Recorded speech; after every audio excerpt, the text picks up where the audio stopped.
So let us see the other development of Constitution in 1773 to 1758. There comes an act called as Charter Act of 1833, which is very, very important. Not only for polity, for also history questions, this is very much important. So let us look into this. So this, from the polity perspective, we will be seeing the centralization of powers in a single hand by this act. How did this act done it? We will be seeing that the Governor General of Bengal, which I have mentioned in 1773, that the Governor of Bengal has been named as Governor General of Bengal, now has been named as Governor General of India. Who was he? He was Lord William Bentinck, and his civil and military powers have been extinguishedly mentioned in this act.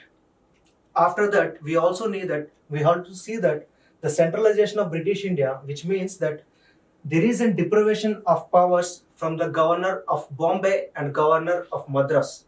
So the legislative powers which they used to have, I mean to say, they had some certain laws which they could be providing to govern the Mumbai and Madras provinces.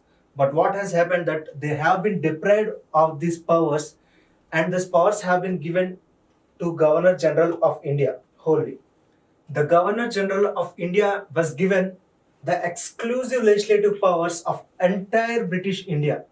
I mean to say, upon any territory of India which is under British rule can be legislated by the Governor General of India, who has his executive council. And this has also made that the regulations of laws, this act, are known as acts now. I mean to say, earlier in the regulation acts, the regulations are known as regulations, but in this, from Charter Act of 1833, the regulation laws are known as laws from now onwards. And East India Company was ended as a commercial body, and now it is a pure administrative body which is ruling over India. So these are the three important features of Charter Act of 1833. Let us look into other features.